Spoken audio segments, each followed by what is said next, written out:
ਰਾਜਸਥਾਨ ਦੇ ਵਿੱਚ ਹੁਣ ਇਲੈਕਸ਼ਨ ਹੋਣ ਵਾਲੇ ਪਰ ਮੰਤਰੀ ਨੇ ਉੱਥੇ ਬੜੇ ਪਹਿਲੇ ਗਹਿਲੋਤ ਸਾਹਿਬ ਦੇ ਨੇੜੇ ਸੀਗੇ, ਫਿਰ ਪਾਇਲਟ ਸਾਹਿਬ ਦੇ ਨੇੜੇ ਹੋਏ। ਉਹਨਾਂ ਨੇ ਅੱਜ ਇੱਕ ਚਿੱਠੀ ਲਾਲ ਡੈਰੀ, ਤੁਹਾਨੂੰ ਇਹ ਵੀ ਯਾਦ ਹੋਣਾ ਹੈ ਕਿ ਲਾਲ ਡੈਰੀ ਦਾ ਜ਼ਿਕਰ ਪ੍ਰਧਾਨ ਮੰਤਰੀ ਨਰਿੰਦਰ ਮੋਦੀ ਨੇ ਆਪਣੇ ਭਾਸ਼ਣ ਦੇ ਵਿੱਚ ਵੀ ਕੀਤਾ ਸੀ। ਜਿਹੜੇ ਆ ਬਰਖਾਸਤ ਮੰਤਰੀ ਰਾਜਸਥਾਨ ਸਰਕਾਰ ਦੇ ਰਜਿੰਦਰ ਗੋੜਾ ਜੀ, ਇਹਨਾਂ ਤੇ ਲਾਲ ਡੈਰੀ ਕੱਢ ਕੇ ਸਿਆਸੀ ਭੁਲਚਾਲ ਹੀ ਲਿਆਤਾ। ਤੇ ਵੇਖੋ ਵੀ ਲੀਡਰਾਂ ਦੀ ਕਿੰਨੀ ਇੱਥੇ ਪੰਜਾਬ 'ਚ ਵੀ ਕਿੰਨੇ ਫੜੇ ਜਾ ਰਹੇ ਆ, ਕਿੰਨੀ ਚੋਰੀ ਚਕਾਰੀ ਆ, ਕਿੱਦਾਂ ਸੋਨੇ ਦੇ ਸਿੱਕੇ ਲੈਂਦੇ ਆ, ਪਰ ਕਰਪਸ਼ਨ ਮੁੱਕ ਨਹੀਂ ਸਕਦੀ ਕਿਉਂ ਉੱਤੋਂ ਸ਼ੁਰੂ ਹੁੰਦੀ ਆ ਥੱਲੇ ਤੱਕ ਆ ਜਾਂਦੀ ਆ। ਸਾਰੇ ਇਸ ਮੁਹਿੰਮ 'ਚ ਨੰਗੇ ਆ। ਮਣੀਪੁਰ ਦੀ ਘਟਨਾ ਨੂੰ ਅੱਜ ਕਿੰਨੇ ਦਿਨ ਹੋ ਗਏ? ਜਿਹੜੀ ਉੱਥੇ ਘਟਨਾ ਹੋਈ ਸ਼ਰਮਨਾਕ ਘਟਨਾ, ਔਰਤਾਂ ਨੂੰ ਨੰਗਿਆਂ ਕਰਕੇ ਫੇਰਿਆ ਜਾਂਦਾ, ਇੱਕ ਨਾਲ ਬਲਾਤਕਾਰ ਕੀਤਾ ਜਾਂਦਾ ਤੇ ਪੁਲਿਸ ਸੁੱਤੀ ਹੈ, ਕੋਈ ਕੰਮ ਨਹੀਂ। 6000 ਤੋਂ ਵੱਧ FIR ਹੋ ਗਈਆਂ ਵੀ ਤੁਸੀਂ ਅਗਿਆਤ ਲੋਕਾਂ ਤੇ FIR ਦਰਜ ਕਰਤੀ ਹੈ। ਮਣੀਪੁਰ ਦੇ DGP ਜਿਹੜੇ ਆ ਉਹਨਾਂ ਨੂੰ ਕਿਹਾ ਵੀ ਸੁਪਰੀਮ ਕੋਰਟ ਦੀ ਅਗਲੀ ਡੇਟ ਉਹਨਾਂ ਰਾਤੀ ਸੋਮਵਾਰ ਵੀ ਸੁਪਰੀਮ ਕੋਰਟ 'ਚ ਹੋਣ ਵਾਲੀ ਸੁਣਵਾਈ 'ਚ ਤੁਸੀਂ ਪਰਸਨਲੀ ਪੇਸ਼ ਹੋਣਾ। ਪੰਜਾਬ ਦੇ ਗਵਰਨਰ ਤੇ ਆਪਣੇ ਮੁੱਖ ਮੰਤਰੀ ਭਗਵੰਤ ਮਾਨ ਸਾਹਿਬ ਦੇ ਨਾਲ ਜਿਹੜਾ ਪਿਆਰ ਭਰੇ ਚਿੱਠੀਆਂ ਦਾ ਕੰਮ ਖਤਮ ਨਹੀਂ ਹੋ ਰਿਹਾ ਤੇ ਹੁਣ ਫਿਰ ਚਿੱਠੀ ਲਿਖਤੀ ਹੈ ਗਵਰਨਰ ਸਾਹਿਬ ਨੇ। ਫਿਰ ਆਂਦੇ ਵੀ ਜਿਹੜਾ 20 ਜੂਨ ਨੂੰ ਮੁੱਖ ਮੰਤਰੀ ਨੇ ਉਹ ਵਿਹਲਾ ਗਿਆ ਸੀ, ਆਂਦੇ ਬੜੀ ਹਫਤੀ ਹੈ ਮੈਨੂੰ ਇੱਥੇ, ਆਂਦੇ ਅਸੰਵਿਧਾਨਿਕ ਸ਼ਬਦ ਹੈਗਾ ਇਹ। ਮੁੱਖ ਮੰਤਰੀ ਭਗਵੰਤ ਮਾਨ ਜ਼ਮੀਨ ਤੇ ਆਏ ਹੋਣ, ਵੈਸੇ ਤਾਂ ਪਹਿਲੇ ਜ਼ਮੀਨ ਦੇ ਲੀਡਰ ਆ ਉਹ, ਹੁਣ ਉਹਨਾਂ ਨੇ ਜਾ ਕੇ ਫੀਡਬੈਕ ਲੈਣੀ ਸ਼ੁਰੂ ਕਰਤੀ ਵੀ ਬੰਦਾ ਸਾਡਾ ਕੰਮ ਕਰਦਾ ਕਿ ਨਹੀਂ ਕਰਦਾ, ਵੀ ਕਿਤੇ ਪੈਸੇ ਤਾਂ ਨਹੀਂ ਲਈ ਜਾਂਦਾ। ਇਹ ਕੰਮ ਜੇ ਕਰਨਗੇ ਤੇ ਕਿਤੇ ਨਹੀਂ ਜਾਣਗੇ, ਨਹੀਂ ਤੇ ਇਹਨਾਂ ਨੂੰ MLA ਉੱਤੇ ਵੀ ਕੋਈ ਲਗਾਮ ਚਾਹੀਦੀ, ਬੇਕਾਬੂ ਹੋ ਗਏ ਆ, ਉਹ ਤੇ ਲੱਭ ਗਏ ਨਹੀਂ। ਸਤਿ ਸ਼੍ਰੀ ਅਕਾਲ, ਨਮਸਕਾਰ, ਮੈਂ ਹਾਂ ਦੀਪਕ ਭੰਡਾਰੀ, ਤੁਸੀਂ ਦੇਖ ਰਹੇ ਹੋ D4 ਨਿਊਜ਼। ਸਾਡੇ ਵਿਸ਼ੇਸ਼ ਪ੍ਰੋਗਰਾਮ ਖਰੀਆਂ 'ਚ ਤੁਹਾਡਾ ਸਵਾਗਤ ਹੈ। ਪੰਜਾਬ ਦੇ ਗਵਰਨਰ ਇਸ ਵਾਰੀ ਗੁੱਸੇ 'ਚ ਲੱਗ ਰਹੇ ਨੇ। ਉਹਨਾਂ ਨੇ ਸਰਕਾਰ ਨੂੰ ਚਿੱਠੀ ਲਿਖਤੀ ਹੈ ਤੇ ਆਖਿਆ ਵੀ ਤੁਸੀਂ ਮੇਰੇ ਚਿੱਠੀਆਂ ਦਾ ਜਵਾਬ ਨਹੀਂ ਦਿੰਦੇ, ਆਪਣੇ ਦਫ਼ਤਰਾਂ ਦੇ ਵਿੱਚ ਤੁਸੀਂ ਡਾਕਟਰ ਭੀਮ ਰਾਓ ਅੰਬੇਦਕਰ ਸੰਵਿਧਾਨ ਰਚਤਾ ਦੀ ਤਸਵੀਰ ਤਾਂ ਲਾਈ ਹੈ ਪਰ ਉਹਨਾਂ ਦੇ ਸੰਵਿਧਾਨ ਨੂੰ ਮੰਨੋ ਵੀ। ਗੱਲਬਾਤ ਕਰਾਂਗੇ। ਉਹਨਾਂ ਨੇ ਇਹਦਾ ਵੀ ਜਿਹੜਾ ਜ਼ਿਕਰ ਕੀਤਾ ਕਿ ਗਵਰਨਰ ਨੂੰ ਜਦੋਂ ਵਿਹਲਾ ਕਹਿਤਾ ਗਿਆ ਸੀ, ਉਹਨਾਂ ਨੂੰ ਵਿਹਲੜ ਆਖਿਆ ਗਿਆ ਸੀਗਾ। ਰਾਜਸਥਾਨ ਦੇ ਵਿੱਚ ਬਰਖਾਸਤ ਮੰਤਰੀ ਰਜਿੰਦਰ ਗੋੜਾ ਨੇ ਸਿਆਸਤ ਦੇ ਵਿੱਚ ਭੁਚਾਲ ਲਿਆਤਾ ਹੈ। ਉਹਨਾਂ ਨੇ ਲਾਲ ਡੈਰੀ ਦੇ 3 ਪੇਜਾਂ ਨੂੰ ਸਾਰਵਜਨਿਕ ਕਰਤਾ ਹੈ ਤੇ ਦਾਅਵਾ ਕੀਤਾ ਕਿ ਇਹਦੇ ਵਿੱਚ CM ਦੇ ਕਰੀਬੀ ਤੇ ਰਾਜਸਥਾਨ ਦੇ ਪਰਯਟਨ ਵਿਕਾਸ ਨਿਗਮ ਦੇ ਚੇਅਰਮੈਨ ਧਰਮਿੰਦਰ ਰਾਠੌਰ ਤੇ CM ਦੇ ਮੁੰਡੇ ਤੇ ਰਾਜਸਥਾਨ ਕ੍ਰਿਕਟ ਐਸੋਸੀਏਸ਼ਨ ਦੇ ਸੈਕਟਰੀ ਭਵਾਨੀ ਸਮੋਤਾ ਦੇ ਨਾਲ ਹੋਰ ਵੀ ਕਈ ਲੋਕਾਂ ਦੇ ਲੈਣ ਦੇਣ ਦਾ ਜ਼ਿਕਰ ਉਹਨਾਂ ਨੇ ਕੀਤਾ ਹੈ। ਆਖਿਰਕਾਰ ਅਸੀਂ ਜਾ ਕੇ ਕਰ ਰਹੇ ਹਾਂ ਮਣੀਪੁਰ ਦੀ ਹਿੰਸਾ ਜਿਹੜੀ ਅਜੇ ਤੱਕ ਖਤਮ ਨਹੀਂ ਸੀ ਹੋਈ ਤੇ ਹਰਿਆਣਾ ਸੜਨ ਲੱਗ ਪਿਆ, ਬਲਣ ਲੱਗ ਪਿਆ। ਕੀ ਸਾਡੇ ਰਾਜਨੇਤਾਵਾਂ ਨੂੰ ਲੋਕਾਂ ਦੇ ਨਾਲ ਕੋਈ ਲੈਣਾ ਦੇਣਾ ਨਹੀਂ ਹੈ? ਲੋਕ ਮਰ ਰਹੇ ਨੇ, ਲੋਕਾਂ ਦੇ ਘਰ ਸਾੜੇ ਜਾ ਰਹੇ ਨੇ, ਉਹਨਾਂ ਦੀਆਂ ਗੱਡੀਆਂ ਤੋੜੀਆਂ ਜਾ ਰਹੀਆਂ, ਦੁਕਾਨਾਂ ਲੁੱਟੀਆਂ ਜਾ ਰਹੀਆਂ ਤੇ ਸਥਿਤੀ ਹੋਰ ਵੀ ਖਰਾਬ ਉਸ ਵੇਲੇ ਹੋ ਜਾਂਦੀ ਹੈ ਜਦੋਂ ਸੁਪਰੀਮ ਕੋਰਟ ਟਿੱਪਣੀ ਕਰ ਦਿੰਦਾ ਕਿ ਪੁਲਿਸ ਕੁਛ ਕਰ ਨਹੀਂ ਰਹੀ। ਪਿਛਲੇ ਕਈ ਦਿਨਾਂ ਤੋਂ ਮਣੀਪੁਰ ਦੀ ਘਟਨਾ ਨੂੰ ਲੈ ਕੇ ਪੁਲਿਸ ਨੇ ਆਖਰ ਕੀਤਾ ਕੀ ਤੇ DGP ਨੂੰ ਤਲਬ ਕਰ ਲਿੱਤਾ ਗਿਆ। ਸਾਡੇ ਨਾਲ ਸਾਡੇ ਐਕਸਪਰਟ ਰਾਕੇਸ਼ ਸ਼ਰਮਾ ਜੀ, ਨਮਸਕਾਰ। ਨਮਸਕਾਰ ਭੰਡਾਰੀ ਸਾਹਿਬ। ਸ਼ਰਮਾ ਜੀ, ਪਹਿਲੇ ਗੱਲ ਕਰਾਂਗੇ ਅਸੀਂ ਰਾਜਸਥਾਨ ਦੀ, ਕਿਉਂਕਿ ਰਾਜਸਥਾਨ ਦੇ ਵਿੱਚ ਹੁਣ ਇਲੈਕਸ਼ਨ ਹੋਣ ਵਾਲੇ। ਤੁਹਾਨੂੰ ਯਾਦ ਹੀ ਹੋਣਾ ਕਿ ਉੱਥੇ ਮੁੱਖ ਮੰਤਰੀ ਅਸ਼ੋਕ ਗਹਿਲੋਤ ਤੇ ਸਚਿਨ ਪਾਇਲਟ ਦਾ ਵੀ ਬੜਾ ਰੌਲਾ ਪਿਆ ਹੈ। ਹਾਲਾਂਕਿ ਇੱਥੋਂ ਗਏ ਨੇ ਆਪਣੇ ਸਾਬਕਾ ਡਿਪਟੀ CM ਸੁਖਜਿੰਦਰ ਰੰਧਾਵਾ ਕਰ ਰਹੇ ਸੀ ਕੋਸ਼ਿਸ਼, ਪਰ ਮੰਤਰੀ ਨੇ ਉੱਥੇ ਬੜੇ ਪਹਿਲੇ ਗਹਿਲੋਤ ਸਾਹਿਬ ਦੇ ਨੇੜੇ ਸੀਗੇ, ਫਿਰ ਪਾਇਲਟ ਸਾਹਿਬ ਦੇ ਨੇੜੇ ਹੋਏ। ਉਹਨਾਂ ਨੇ ਅੱਜ ਇੱਕ ਚਿੱਠੀ ਲਾਲ ਡੈਰੀ, ਤੁਹਾਨੂੰ ਇਹ ਵੀ ਯਾਦ ਹੋਣਾ ਹੈ ਕਿ ਲਾਲ ਡੈਰੀ ਦਾ ਜ਼ਿਕਰ ਪ੍ਰਧਾਨ ਮੰਤਰੀ ਨਰਿੰਦਰ ਮੋਦੀ ਨੇ ਆਪਣੇ ਭਾਸ਼ਣ ਦੇ ਵਿੱਚ ਵੀ ਕੀਤਾ ਸੀ ਵੀ ਇਹ ਲਾਲ ਡੈਰੀ ਕੀ ਹੈ। ਵੀ ਲਾਲ ਡੈਰੀ ਦਾ ਜ਼ਿਕਰ ਤੁਹਾਨੂੰ ਜੀ ਵੀ ਯਾਦ ਹੋਣਾ, ਕੋਈ ਪੰਜਾਬ 'ਚ ਵੀ ਬੜਾ ਆਇਆ ਸੀ। ਉਹ ਸੁਖਬੀਰ ਬਾਦਲ ਜ਼ਿਕਰ ਕਰਦੇ ਹੋ ਤੁਸੀਂ, ਮੈਂ ਲਾਲ ਡੈਰੀ ਵਿਖਾਉਂਦੇ ਹੁੰਦੇ ਇੱਕ ਵੀ ਮੈਂ ਉਹਨਾਂ ਸਾਰੇ ਅਫਸਰਾਂ ਦੇ ਨਾਂ ਇਸ ਲਾਲ ਡੈਰੀ 'ਚ ਲਿਖ ਰਹੇ ਆ ਜਿਹੜੇ ਸਾਡੇ ਬੰਦਿਆਂ ਨੂੰ ਤੰਗ ਕਰਦੇ ਆ। ਸਾਡੀ ਸਰਕਾਰ ਆਏਗੀ, ਇੱਕ ਤੋਂ ਹਿਸਾਬ ਲਿਆ ਜਾਏਗਾ। ਵੱਖਰੀ ਗੱਲ ਹੈ ਸੀਟਾਂ ਉਹਦੀਆਂ 3 ਹੀ ਆਈਆਂ ਸੀ। ਕੀ ਇਹ ਮਾਮਲਾ? ਦੇਖੋ ਸੁਖਬੀਰ ਬਾਦਲ ਦੀ ਡੈਰੀ ਤੇ ਜਿਹੜੀ ਟਰੰਕ ਜੀ ਰਹਿ ਗਈ ਆ ਜੀ, ਉਹ ਤਾਂ ਬਾਹਰ ਨਿਕਲ ਨਹੀਂ ਸਕੀ, ਸਰਕਾਰ ਆਈ ਨਹੀਂ ਜੀ ਤੇ ਉਹ ਡੈਰੀ ਹੋ ਗਈ ਟਰੰਕ ਦੇ ਵਿੱਚ ਹੀ ਬੰਦ ਆ ਉਹ। ਪਰ ਜਿਹੜੇ ਆ ਬਰਖਾਸਤ ਮੰਤਰੀ ਰਾਜਸਥਾਨ ਸਰਕਾਰ ਦੇ ਰਜਿੰਦਰ ਗੋੜਾ ਜੀ, ਇਹਨਾਂ ਤੇ ਲਾਲ ਡੈਰੀ ਕੱਢ ਕੇ ਸਿਆਸੀ ਭੁਲਚਾਲ ਹੀ ਲਿਆਤਾ। ਕੱਲ ਵੀ ਜਿੱਦਾਂ ਕਿਹਾ ਸੀ ਵੀ ਕਰਪਸ਼ਨ ਜਿਹੜੀ ਆ ਇਹ ਕੋੜ ਹੈਗੀ ਆ ਜੀ, ਇਹ ਸਾਡੇ ਹੱਡਾਂ 'ਚ ਵੱਸ ਗਈ ਆ। ਹਰ ਬੰਦਾ ਇਹਦੇ ਨਾਲ ਅਫੈਕਟਡ ਹੈਗਾ। ਜੀ। ਪਰ ਕਰਪਸ਼ਨ ਮੁੱਕ ਨਹੀਂ ਸਕਦੀ, ਕਿਉਂ ਉੱਤੋਂ ਸ਼ੁਰੂ ਹੁੰਦੀ ਆ ਥੱਲੇ ਤੱਕ ਆ ਜਾਂਦੀ ਆ, ਸਾਰੇ ਹੀ ਇਸ ਮੁਹਿੰਮ 'ਚ ਨੰਗੇ ਆ। ਹੁਣ ਜਿਹੜੀ ਇਹਨੇ ਡੈਰੀ ਕੱਢੀ, ਵੇਖੋ ਇੱਕ ਮੰਤਰੀ ਨੂੰ ਪਤਾ ਮੇਰੇ ਨਾਲ ਦੇ ਮੰਤਰੀ ਕੀ ਕਰਨ ਡੇ, ਸਾਡਾ MLA ਕੀ ਕਰਨ ਡਿਆ, ਇਹਨਾਂ ਨੂੰ ਇਹ ਪਤਾ ਹੁੰਦਾ ਕਿਹੜਾ ਪੈਸੇ ਲੈ ਕੇ ਮੇਰੇ ਕੋਲ ਕੰਮ ਕਰਾਉਣ ਆਇਆ ਸੀ, ਮੇਰਾ ਹੱਕ ਮਾਰਤੇ ਲੈ ਤੇ ਮੈਂ ਲੈਣਾ ਹੀ। MLA ਜਦ 10 ਬਦਲੇ ਲਿਆਂਦੇ ਤੇ ਇੱਕ ਕਰ ਦਿੰਦੇ ਆਏ ਵੀ ਚੱਲ ਯਾਰ ਇਹਦਾ ਵੀ ਚਾਹ ਪਾਣੀ ਚੱਲਦਾ ਰਵੇ, ਤੇ ਦੂਜੇ ਦਾ ਨਾ ਖੜਾ ਤੇ ਨਾ ਮੇਰਾ ਮੇਰੇ ਨਾਲ ਸੰਬੰਧ ਵੀ ਤੇ ਠੀਕ ਰਹਿਣਗੇ ਤੇ ਕੰਮ ਕਰ ਤੋਰੀ ਫੁਲਕਾ ਇਹਦਾ ਵੀ ਚੱਲਦਾ ਰਹੂਗਾ। ਗੱਲ ਤੇ ਇਹ ਹੁੰਦੀ ਆ। ਹੁਣ ਵੇਖੋ ਉਹਨਾਂ ਜਿਹੜੀ ਜਿੰਦਰ ਗੁੜਾ ਨੂੰ ਕੀ ਹੋਇਆ ਕਿ ਵੀ ਇੱਥੇ ਪਹਿਲਾਂ ਨੂੰ ਬਰਖਾਸਤ ਕਿਉਂ ਕੀਤਾ ਦੱਸੀਏ ਜੀ। ਮਣੀਪੁਰ ਹਿੰਸਾ ਤੇ ਬਹਿਸ ਚੱਲ ਰਹੀ ਰਾਜਸਥਾਨ ਵਿਧਾਨ ਸਭਾ 'ਚ। ਇਹਨਾਂ ਕਿਹਾ ਵੀ ਮਣੀਪੁਰ ਲਈ ਹਿੰਸਾ ਲਈ ਅਸੀਂ BJP ਨੂੰ ਜਾਂ ਕੇਂਦਰ ਸਰਕਾਰ ਨੂੰ ਦੋਸ਼ੀ ਠਹਿਰਾਈ ਜਾਂਦੇ, ਪਹਿਲਾਂ ਆਪਣੇ ਗਰੇਬਾਨ 'ਚ ਵੀ ਝਾਕ ਕੇ ਵੇਖੀਏ ਵੀ ਸਾਡੇ ਇੱਥੇ ਕੀ ਹੋ ਰਿਹਾ, ਆਪਣੀ ਪੀੜ੍ਹੀ ਸਿਰੇ ਛੋਟਾ ਮਾਰੀਏ, ਆਪਣੀ ਪੀੜ੍ਹੀ ਸਿਰੇ ਛੋਟਾ ਮਾਰੀਏ। ਇਹਨਾਂ ਦੇ ਇਸ ਬਿਆਨ ਤੋਂ ਬਾਅਦ ਇਹਨਾਂ ਨੂੰ ਬਰਖਾਸਤ ਕਰਤਾ ਗਿਆ ਹੈ ਜੀ ਕੈਬਨਿਟ ਦੇ ਵਿੱਚੋਂ ਰਾਜਸਥਾਨ। ਇਹਨਾਂ ਕਿਉਂਕਿ ਅਸ਼ੋਕ ਗਹਿਲੋਤ CM ਦੀ ਅੱਖਾਂ 'ਚ ਰੜਕਦੇ ਸੀ, ਕਿਉਂਕਿ ਪਹਿਲਾਂ ਤਾਂ ਗਰੀਬੀ ਵਿਹੜੇ ਚਲ ਗਏ ਪਾਇਲਟ ਸਾਹਿਬ ਵਾਲਾ, ਤੇ 24 ਜੁਲਾਈ ਨੂੰ ਇਹਨਾਂ ਨੇ ਡੈਰੀ ਜਿਹੜੀ ਵਿਧਾਨ ਸਭਾ 'ਚ ਰਾਈ ਸੀ, ਆਂਦੇ ਮੇਰੇ ਕੋਲ ਬੜਾ ਹਿਸਾਬ ਆ ਲਾਲ ਡੈਰੀ ਦੇ ਵਿੱਚ ਕਿੱਥੋਂ ਕੀ ਲੈਣ ਦੇਣ ਹੋਇਆ। ਮਤਲਬ ਇੱਕ ਤਰ੍ਹਾਂ ਦੀ ਡਰਾਉਣ ਦੀ ਕੋਸ਼ਿਸ਼ ਕੀਤੀ ਸਰਕਾਰ ਨੂੰ, ਡਰਾਇਆ ਵੀ ਸਰਕਾਰ ਤੇ ਡਰ ਕੇ ਦੁਬਾਰਾ ਮੰਤਰੀ ਬਣਾ ਦੇਵੇ ਤੇ ਮੇਰਾ ਕੰਮ ਚੱਲ ਜੇ। ਪਰ ਸਰਕਾਰ ਜਿਹੜੀ ਹੋਈ ਗਈ ਗਹਿਲੋਤ ਸਾਹਿਬ ਬੜੇ ਮੱਜੇ ਖਿਲਾਰੀ ਆ ਤੇ ਉਹ ਡਰੇ ਡੋਰੇ ਨਹੀਂ, ਉਹਨੇ ਕਿਹਾ ਵੀ ਕੱਢ ਲਾ ਡੈਰੀ ਤੋਂ। ਇਹ ਕਹਿੰਦੇ ਸੀ ਵੀ ਮੈਨੂੰ ਬਲੈਕਮੇਲ, ਮੈਨੂੰ ਨਹੀਂ ਸਰਕਾਰ ਮੈਨੂੰ ਬਲੈਕਮੇਲ ਕਰ ਰਹੀ ਹੈ। ਇਹ ਸਰਕਾਰ ਕਹਿੰਦੀ ਵੀ ਬਲੈਕਮੇਲ ਕਰਦਾ, ਤੇ ਇਹ ਕਹਿੰਦਾ ਵੀ ਮੈਂ ਨਹੀਂ ਕਰਦਾ, ਸਰਕਾਰ ਮੈਨੂੰ ਬਲੈਕਮੇਲ ਕਰਦੀ ਆ। ਹੁਣ ਗੁੜਾ ਨੇ ਦਾਅਵਾ ਕੀਤਾ ਵੀ ਇਹ ਡੈਰੀ ਦੇ ਵਿੱਚ CM ਦੇ ਕਰੀਬੀ ਤੇ ਰਾਜਸਥਾਨ ਦੇ ਪਰਯਟਨ ਵਿਕਾਸ ਨਿਗਮ ਦੇ ਚੇਅਰਮੈਨ ਧਰਮਿੰਦਰ ਠੋਰ ਉਹਨੇ ਲਿਖੀ ਆ ਪੰਨਿਆਂ ਦੇ ਉੱਤੇ, ਜੋ ਲਿਖਿਆ ਨੇ CM ਦੇ ਬੇਟੇ ਰਾਜਸਥਾਨ ਕ੍ਰਿਕਟ ਐਸੋਸੀਏਸ਼ਨ ਦੇ ਸਚਿਵ ਭਵਾਨੀ ਸਮੋਤਾ ਸਹਿਤ ਅੰਨੇ ਹੋਰ ਦੂਜੇ ਲੋਕਾਂ ਦਾ ਲੈਣ ਦੇਣ ਦਾ ਹਿਸਾਬ ਹੈਗਾ, ਜ਼ਿਕਰ ਹੈਗਾ ਉਹ 'ਚ। ਜੀ ਵੈਸੇ ਉਹਨਾਂ ਨੇ ਬੜੀ ਇੱਕ ਗੱਲ ਜਿਹੜਾ ਜ਼ਿਕਰ ਕਿੰਨਾ ਕੌਨਫੀਡੈਂਸ ਨਾਲ ਕੀਤਾ ਵੀ ਕਹਿੰਦੇ ਵੀ ਜਿਹੜੀ ਹੈਂਡਰਾਈਟਿੰਗ ਹੈ ਨਾ ਉਹ ਮਿਲਾ ਲਓ, ਇਹ ਧਰਮਿੰਦਰ ਠੋਰ ਦੀ ਹੋ ਗਈ। ਧਰਮਿੰਦਰ ਠੋਰ ਦੀ ਕਿ ਹੋ ਸਕਦਾ ਕਿਸੇ ਦਾ ਹੈਂਡਰਾਈਟਿੰਗ ਐਕਸਪਰਟ ਕੋਲ ਲਿਖਾ ਲਿਆ ਹੋਵੇ। ਲੋਕੀ ਹੁੰਦੇ ਆ ਹੱਥਾਂ ਦੇ ਆਲਕਦੇ ਸਾਈਨ ਕਰਦੇ ਨੇ, ਲਿਖ ਦਿੰਦੇ ਆ। ਰਾਜਨੀਤੀ ਦੇ ਵਿੱਚ ਕੁਝ ਵੀ ਹੋ ਸਕਦਾ। ਸਵੇਰੇ ਆ ਪਿਓ ਹੋਰ ਹੁੰਦਾ, ਸ਼ਾਮ ਨੂੰ ਪਿਓ ਹੋਰ ਹੋ ਜਾਂਦਾ। ਸਵੇਰੇ ਇੱਕ ਪਾਰਟੀ ਹੁੰਦੀ, ਸ਼ਾਮ ਨੂੰ ਦੂਜੀ ਪਾਰਟੀ ਹੁੰਦੀ। ਆਂਦੇ ਮੇਰੇ ਵਿਚਾਰ ਨਹੀਂ ਰਲਦੇ। ਜਿੱਦਾਂ ਆਪਾਂ ਕੱਲ੍ਹ ਹੀ ਕਿਤੇ ਵੀ ਕੋਈ ਸਰਕਾਰ ਆਵੇ, ਮਨਪ੍ਰੀਤ ਬਾਦਲ ਵਿੱਚ ਹੋਣਾ ਹੀ ਹੋਣਾ, ਇਹ ਸਦਾ ਪਕਸ਼ ਦੇ ਵਿੱਚ ਹੋਊਗਾ। ਜਦੋਂ ਮੁੱਖ ਮੰਤਰੀ ਸਾਹਿਬ ਗਿਆ ਸੀ, ਉਹ ਚਲੋ BJP ਦੇ ਸੈਂਟਰ 'ਚ ਹੈਗੀ ਆ ਨਾ, ਉਹਦੇ ਨਾਲ ਚੱਲ ਗਏ ਆ। ਤੇ ਗੁੱਡਾ ਨੇ ਕਿਹਾ ਵੀ ਬਰਖਾਸਤ ਵਿੱਚ ਦਾਅਵਾ ਕੀਤਾ ਵੀ ਇਸ ਮੁੱਖ ਮੰਤਰੀ ਦੇ ਕਰੀਬੀ ਧਰਮਿੰਦਰ ਠੋਰ ਦੀ ਹੈਂਡਰਾਈਟਿੰਗ ਆ ਜੀ। ਤੇ ਰਾਜਸਥਾਨ ਡੈਰੀ ਦੇ ਵਿੱਚ ਕ੍ਰਿਕਟ ਐਸੋਸੀਏਸ਼ਨ ਦੇ ਲੈਣ ਦੇਣ ਦੀ ਕਹਿੰਦੇ ਕੋਡ ਵਰਡ 'ਚ ਲਿਖਿਆ। ਤੇ ਵੈਭਵ ਗਹਿਲੋਤ ਜਿਹੜਾ CM ਸਾਹਿਬ ਦਾ ਬੇਟਾ ਸਹਿਤ ਆਂਦੇ ਮੁੱਖ ਮੰਤਰੀ ਦੇ ਸਚਿਵ ਦੇ ਲੈ ਕੇ ਵੀ ਆਂਦੇ ਗੱਲਾਂ ਲਿਖੀਆਂ ਗਈਆਂ। ਜਿਹੜੇ ਉਹਨਾਂ 3 ਪੰਨੇ ਉਹਨਾਂ ਨੇ ਇਹਦੇ ਜਾਰੀ ਕਰਤੇ ਆ। ਆਂਦੇ ਵੀ ਹੌਲੀ ਹੌਲੀ ਪੰਨੇ ਕਰਦਿਆਂ ਰਹੂੰ, ਜੇ ਮੈਨੂੰ ਕੋਈ ਜੇਲ੍ਹ 'ਚ ਵੀ ਪਾ ਦੇਣਗੇ ਨਾ ਤੇ ਮੇਰੇ ਜਿਹੜੇ ਕੋਈ ਵਿਸ਼ਵਾਸਨੀय ਸਾਥੀ ਹੈ ਨਾ, ਉਹ ਇਹਨੂੰ ਫਿਰ ਜਾਰੀ ਕਰਦੇ ਰਹਿਣਗੇ। ਇਹ ਸਵਾਲ ਤਾਂ ਜੀ ਹੈ ਵੀ ਇਹ ਹੁਣ ਬਰਖਾਸਤਗੀ ਤੋਂ ਬਾਅਦ ਕਿਉਂ ਕਰਨ ਦੇ? ਇਹ ਪਹਿਲਾਂ ਕਿਉਂ ਨਹੀਂ ਦੱਸਦੇ? ਪਹਿਲਾਂ ਨਾਲ ਸਾਥੀ ਪਹਿਲਾਂ ਆਵੇ ਤਾਂ ਲੈਂਦੇ ਹੋਣ, ਇਹਨਾਂ ਦੀ ਡੈਰੀ ਆਜੂ ਕੋਈ ਨਾ ਕੋਈ। ਤੇ ਜਿਹੜੇ ਉਹਨੇ ਪੰਨੇ ਜਾਰੀ ਕੀਤੇ ਲਿਖਿਆ, ਹਿੰਦੀ 'ਚ ਲਿਖਿਆ, आंधे वैभव जी और मेरी दोनों की RCA चुनाव को लेकर चर्चा हुई कि किस तरह भवानी समोता के तय करके भी लोगों को पैसे नहीं दे रहा जी। घर पर राजीव खन्ना और भवानी समोता आए, RCA चुनाव का हिसाब किया। भवानी समोता ने लगातार लोगों से जो वादे किए हैं वो पूरे नहीं किया है। मैंने कहा कि ये ठीक नहीं है, आप इसे पूरा करो। तो भवानी समोता ने कहा कि मैं CP साहब की जानकारी में डालता हूँ, फिर आपको 31 जनवरी तक बताता हूँ। ਹੁਣ ਜਿਹੜਾ ਆਂਦੇ ਭਵਾਨੀ ਸਮੋਤਾ ਕੌਣ ਹੈਗਾ? ਆਂਦਾ ਵੀ ਪੂਰਵ RAS ਔਰ ਵਰਤਮਾਨ ਦੇ ਵਿੱਚ RCA ਦਾ ਸਚਿਵ ਆ। ਤੇ ਦਾਅਵਾ ਕੀਤਾ ਜਾਂਦਾ ਵੀ ਵਿਧਾਨ ਸਭਾ ਜਿਹੜਾ ਸੈਕਟਰੀ ਆ ਜੀ। ਤੇ ਜਿਹੜੇ ਰਾਜਸਥਾਨ ਦੇ ਵਿਧਾਨ ਸਭਾ ਦੇ ਅਧਿਕਸ਼ ਆ ਡਾਕਟਰ CP ਜੋਸ਼ੀ ਆਂਦੇ ਉਹਨਾਂ ਦਾ ਬੜਾ ਕਰੀਬੀ ਆ ਤੇ ਉਹਨਾਂ ਦਾ ਪਰਸਨਲ ਸੈਕਟਰੀ ਵੀ ਰਹਿ ਚੁੱਕਾ। ਉਹ ਆਂਦਾ ਵੀ ਰੰਧਾਵਾ ਨੇ ਮੇਰੇ ਤੇ ਮਾਫੀ ਮੰਗਣ ਦਾ ਦਬਾਅ ਬਣਾਇਆ ਸੀ ਵੀ ਤੂੰ ਮਾਫੀ ਮੰਗ ਲਾ ਤੇ ਤੈਨੂੰ ਵਾਪਸ ਲੈ ਆਵਾਂਗੇ। ਸੁਜਿੰਦਰ ਰੰਧਾਵਾ ਪ੍ਰਭਾਰੀ ਆ ਕਾਂਗਰਸ ਦੇ ਉੱਥੇ ਰਾਜਸਥਾਨ ਦੇ। ਉਹ ਵੀ ਤੁਹਾਨੂੰ ਦੱਸਿਆ ਜਿੱਦਾਂ ਆਂਦਾ ਵੀ ਜੇ ਮੈਨੂੰ ਜੇਲ੍ਹ 'ਚ ਪਾਤਾ ਤੇ ਮੇਰਾ ਜਿਹੜੇ ਕੋਈ ਸਾਥੀ ਵਿਸ਼ਵਸਨੀय ਆ ਉਹ ਸਾਰੇ ਕਰਨਗੇ ਉਹਦਾ ਪੰਨਿਆਂ ਦਾ ਖੁਲਾਸਾ ਕਰਦੇ ਰਹਿਣਗੇ। गुड्डा ने कहा कि आज दिखाए गए पन्नों पर RCA के करप्शन के लेन देन का साफ उल्लेख है। किदा लैन देन होंदा सारा आंदे भी दस्सिया गया। ਮੈਂ ਤਾਂ ਕਹੀ ਜੀ ਕੋਈ ਨਾ ਹਿਸਾਬ ਤੇ ਰੱਖਣਾ ਪੈਗਾ ਨਾ, ਕਿਹਨੂੰ ਲਏ, ਕਿਹਦੇ ਕੋ ਦਿੱਤੇ, ਕਿਹਦਾ ਕੰਮ ਕੀਤਾ, ਕਿਹਦੇ ਕੋ ਬੈਲੈਂਸ ਲੈਣਾ ਹੈ।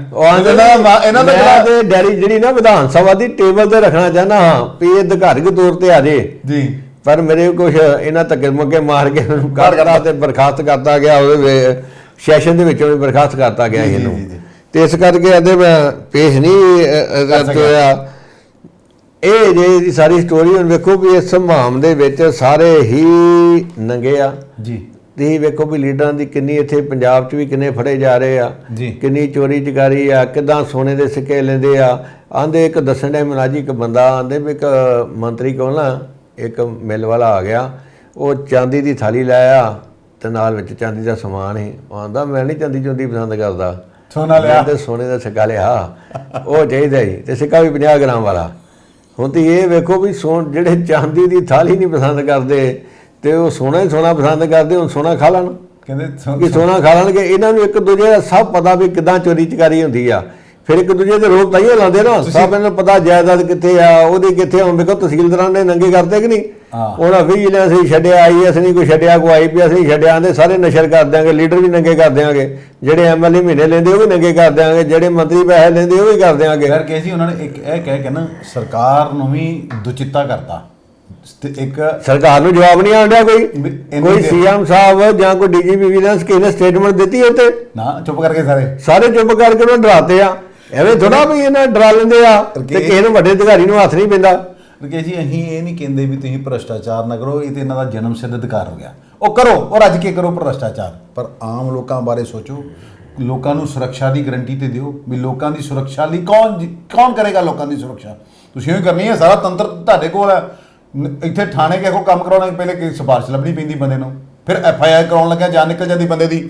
ਹੁਣ ਰਕੇਸ਼ ਜੀ ਅੱਜ ਕਿਉਂ ਅਪਰਾਧੀਆਂ ਨੂੰ ਕਾਨੂੰਨ ਦਾ ਖੌਫ ਨਹੀਂ ਰਿਹਾ, ਅਸੀਂ ਜ਼ਿਕਰ ਕਰਾਂਗੇ ਇਹਦੇ ਨਾਲ। ਮਣੀਪੁਰ ਦੀ ਘਟਨਾ ਵੀ ਆਖਿਰਕਾਰ ਅਸੀਂ ਜਾ ਕਿੱਥੇ ਰਹੇ ਹਾਂ। ਮਣੀਪੁਰ 'ਚ ਅੱਗ ਲੱਗੀ ਪਈ ਹੈ ਤੇ ਉਹ ਠੰਡੀ ਨਹੀਂ ਅਜੇ ਤੱਕ ਹੋਈ, ਤਾਂ ਹਰਿਆਣਾ ਸੜਨ ਲੱਗ ਗਿਆ। ਇੱਕ ਦੂਜੇ ਨੂੰ ਲੋਕ ਆਖਰ ਕਦੋਂ ਤੱਕ ਮਾਰਦੇ ਰਹਿਣਗੇ। ਸਿਆਸਤ ਇਹਨਾਂ ਨੇ ਰੋਟੀਆਂ ਸੇਕਣੀਆਂ। ਹੁਣ ਹਰਿਆਣਾ ਦੇ ਮੁੱਖ ਮੰਤਰੀ ਮਨੋਹਰ ਲਾਲ ਖੱਟਰ ਕਹਿੰਦੇ ਵੀ ਇਹ ਸੁਨਿਯੋਜਿਤ ਤਰੀਕੇ ਦੇ ਨਾਲ ਕੀਤਾ ਗਿਆ ਸ਼ੜਯੰਤਰ ਆ।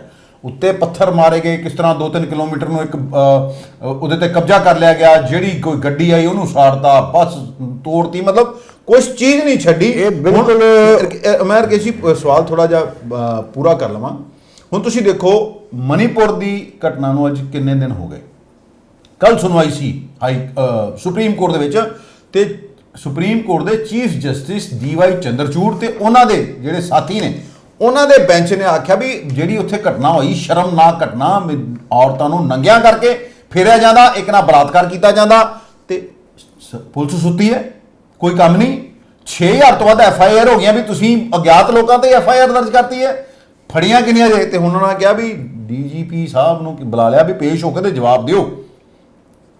ਬਿਲਕੁਲ ਸੁਪਰੀਮ ਕੋਰਟ ਨੇ ਮਣੀਪੁਰ ਦੇ ਵਿੱਚ ਜਿਹੜੀ ਹਿੰਸਾ ਹੋਈ ਆ ਉੱਤੇ ਪੁਲਿਸ ਕਾਰਵਾਈ ਤੇ ਤਿੱਖੀ ਟਿੱਪਣੀ ਕੀਤੀ ਆ ਜੀ। ਉਹਨਾਂ ਕਿਹਾ ਵੀ ਮਣੀਪੁਰ 'ਚ ਤੰਤਰ, ਸਾਰਾ ਸਰਕਾਰੀ ਤੰਤਰ ਭਾਵੇਂ ਪੁਲਿਸ ਆ ਭਾਵੇਂ ਕੋਈ ਆ, ਪੂਰੀ ਤਰ੍ਹਾਂ ਫੇਲ ਹੋ ਗਿਆ ਤੇ ਕਾਨੂੰਨ ਵਿਵਸਥਾ ਜਿਹੜੀ ਬੁਰੀ ਤਰ੍ਹਾਂ ਦੇ ਦਵਸਤ ਹੋ ਗਈ ਜੀ, ਫੇਲ ਹੋ ਗਈ ਜਾਂਦੇ। ਕੋਰਟ ਨੇ ਪੁਲਿਸ ਜਾਂਚ ਨੂੰ ਵੀ ਸੁਸਤ ਬਤਾਇਆ ਜੀ, ਸੁਸਤ ਦੱਸਿਆ ਵੀ ਬੜੀ ਸੁਸਤ ਕੜੀਆਂ ਨੇ, ਐਵੇਂ ਕਿਸੇ ਦੀ ਗਵਾਹੀ ਲੈ ਲਈ, ਕਿਸੇ ਦਾ ਕੋਈ ਬੜਿਆ ਬੰਦਾ ਕੋਈ ਬੜਿਆ ਅਗਿਆਤ ਦੇ ਲੋਕ ਦੇ ਮਾਮਲਾ ਦਰਜ ਤੁਹਾਡੇ ਕੋਲ ਕੋਈ ਫੜਿਆ ਨਹੀਂ ਜਾਣ ਡਿਆ, ਇਹ ਗਵਾਹੀਆਂ ਤੱਕ ਤੇ ਉਹ ਤੇ ਤੁਹਾਡੇ 'ਚ ਹਰ ਕੰਮ 'ਚ ਚੂਕ ਹੋਈ ਹੈ, ਗ੍ਰਿਫਤਾਰੀਆਂ ਤੁਹਾਡੇ ਕੋਲ ਕੋਈ ਹੋਣ ਨਹੀਂ ਡੀਆਂ। ਇਸ ਕਰਕੇ ਉਹਨਾਂ ਨੇ ਮਣੀਪੁਰ ਦੇ DGP ਜਿਹੜੇ ਆ ਉਹਨਾਂ ਨੂੰ ਕਿਹਾ ਵੀ ਸੁਪਰੀਮ ਕੋਰਟ ਦੀ ਅਗਲੀ ਡੇਟ ਉਹਨਾਂ ਰਾਤੀ ਸੋਮਵਾਰ ਵੀ ਸੁਪਰੀਮ ਕੋਰਟ 'ਚ ਹੋਣ ਵਾਲੀ ਸੁਣਵਾਈ 'ਤੇ ਤੁਸੀਂ ਪਰਸਨਲੀ ਪੇਸ਼ ਹੋਣਾ ਤੇ ਜਵਾਬ ਦਿਓ ਸਾਨੂੰ ਸਾਡੇ ਸਵਾਲਾਂ ਆ ਕੇ ਪੇਸ਼ ਆ ਕੇ, ਤੇ ਜਿਹੜੀਆਂ ਦੇ ਸਾਡੀਆਂ ਜਿਗਿਆਸਾ ਸਾਡੇ ਸਵਾਲ ਹੈਗੇ ਮਨ ਦੇ ਵਿੱਚ ਉਹਨਾਂ ਜਵਾਬ ਦਿਓ, ਤੇ ਜਵਾਬ ਤੇ ਹੀ ਦੇਣੇ ਆ ਗਏ। ਗੱਲ ਬਹੁਤ ਵਧੀਆ ਕੀਤੀ ਉਹਨਾਂ ਨੇ। ਉਹਨਾਂ ਨੇ ਕੋਰਟ ਨੇ ਹਿੰਸਾ ਦੇ ਮਾਮਲੇ ਆਂਦੇ ਵੀ 60,000 ਦੀ FIR ਦਰਜ ਕਰਤੀਆਂ ਤੇ ਗ੍ਰਿਫਤਾਰੀਆਂ 6,000 ਤੇ ਗ੍ਰਿਫਤਾਰੀਆਂ ਜਿਹੜੀਆਂ ਉਹ ਆਂਦੇ ਕੁਛ ਵੀ ਨਹੀਂ ਹੋਈਆਂ, ਐਵੇਂ ਹੀ ਨਾਮ ਮਾਤਰ ਗ੍ਰਿਫਤਾਰੀਆਂ ਹੈਗੀਆਂ। ਉਹਨਾਂ ਕਿਹਾ ਜੀ ਤੁਸੀਂ ਇਹ ਵੇਖੋ, ਜਦੋਂ ਦੀ ਇਹ ਘਟਨਾ ਹੈ ਇਹਨਾਂ ਜਨਾਨੀਆਂ ਨੂੰ ਜਦੋਂ ਨੰਗੀਆਂ ਕਰਕੇ ਘੁਮਾਇਆ ਗਿਆ, ਇੱਕ ਨਾਲ ਰੇਪ ਕੀਤਾ ਗਿਆ, ਕਿੰਨੇ ਦਿਨਾਂ ਬਾਅਦ ਗ੍ਰਿਫਤਾਰੀ ਹੁੰਦੀ ਹੈ, ਉਹ ਵੀ ਮੀਡੀਆ 'ਚ ਸੋਸ਼ਲ ਮੀਡੀਆ ਦੇ ਵੀਡੀਓ ਵਾਇਰਲ ਹੁੰਦੀ ਹੈ 2.5 ਮਹੀਨੇ ਬਾਅਦ। ਉਸ ਤੋਂ ਬਾਅਦ ਤੇ ਤੁਸੀਂ ਇਹ ਦੇਖੋ ਸੁਪਰੀਮ ਕੋਰਟ ਦੀ ਫਟਕਾਰ ਤੋਂ ਬਾਅਦ ਕੀ ਸਾਡੇ ਸਿਆਸੀ ਲੀਡਰ ਜਾਂ ਜਿਹੜੇ ਅਫਸਰ ਨੇ ਉਹਨਾਂ ਦਾ ਜ਼ਮੀਰ ਜਾਗੇਗਾ। ਜਿਹੜੇ ਬੜੀ ਮੋਟੀ ਚਮੜੀ ਇਹ ਨਹੀਂ ਜਾਗ ਸਕਦੇ ਨਾ ਇਹਨਾਂ ਨੂੰ ਸੁਪਰੀਮ ਕੋਰਟ ਦਾ ਡਰ ਜੇ। ਤੇ ਵਹਿੰਦੇ ਸੀ ਨਾ ਆਸ਼ੂ ਕੀ ਕਹਿੰਦਾ ਸੀ, ਜਾ ਹਾਈ ਕੋਰਟ ਨੂੰ ਕਹਿ ਦੇ, ਮੰਤਰੀ ਨਹੀਂ ਮੰਨਦਾ। ਸ਼ਰੇਆਮ ਡੀਐਸਪੀ ਨੂੰ ਕਹਿਣ ਡਿਆ ਉਹ, ਆਂਦਾ ਹਾਈ ਕੋਰਟ ਨੂੰ ਕਹਿ ਦੇ, ਮੰਨਦੇ ਵਾਕਈ ਨਹੀਂ ਮੰਨਦੇ, ਨਾ ਇੱਥੇ ਅਧਿਕਾਰੀ ਮੰਨਦੇ ਜੇ ਹਾਈ ਕੋਰਟ ਨੂੰ ਸੁਪਰੀਮ ਕੋਰਟ ਨੂੰ। ਕਿੰਨੀ ਵਾਰੀ ਆਏ ਪੰਜਾਬ ਵਾਲਿਆਂ ਨੇ ਹਾਈ ਕੋਰਟ ਆਰਡਰ ਕੀਤੇ ਵੀ ਅਵੈਧ ਹੋਟਲ ਜਿਹੜੇ ਢਾਓ, ਕੋਈ ਢਿਆ ਅਵੈਧ ਬਿਲਡਿੰਗਾਂ ਨਾ ਬਣਾਓ, ਬਿਲਡਿੰਗਾਂ ਬਣਨ ਡੀਆਂ, ਸ਼ੇਰਾਂ ਧੜੱਲੇ ਨਾਲ ਬਣਨ ਡੀਆਂ। ਭੰਡਾਰੀ ਸਾਹਿਬ ਮੈਨੂੰ ਇੱਕ ਨਵੀਂ ਗੱਲ ਪਤਾ ਲੱਗੀ ਵੀ ਆਂਦੇ ਵੀ ਜਿੰਨੇ ਨਰਸਿੰਗ ਹੋਮ ਹੈ ਨਾ ਇੱਥੇ ਬਣੇ ਹੋਏ ਪੂਰੇ ਪੰਜਾਬ ਸਾਰੇ ਵੈਦ ਆ। ਹੀ ਅੰਮ੍ਰਿਤਸਰ ਦੀ ਗੱਲ ਕਰ ਲਈ ਹੈ ਵੈਦ ਆ, ਇੱਥੇ ਸਿਰਫ ਇੱਕ ਨਰਸਿੰਗ ਹੋਮ ਆ ਜਿਹੜਾ ਪੁੱਡਾ ਕੋ ਮਨਜ਼ੂਰ ਹੈਗਾ, ਫੋਰਟਿਸ ਵਾਲਾ। ਤੇ ਚਲੋ ਆਪਾਂ ਇੱਧਰ ਆਈਏ, ਮੁੱਦੇ ਤੇ ਆ ਜਾਈਏ। ਕੋਰਟ ਨੇ ਪੁੱਛਿਆ ਵੀ ਪੀੜਤ ਮਹਿਲਾਵਾਂ ਨੂੰ ਜਿਨ੍ਹਾਂ ਨੇ ਪੁਲਿਸ ਵਾਲਿਆਂ ਨੇ ਭੀੜ ਦੇ ਹਵਾਲੇ ਕੀਤਾ ਉਹਨਾਂ ਦੇ ਖਿਲਾਫ ਕੀ ਕਾਰਵਾਈ ਕੀਤੀ ਜਾਏ ਤੱਕ, ਕਹਿੰਦੇ ਉਹ ਵੀ ਦੱਸੋ।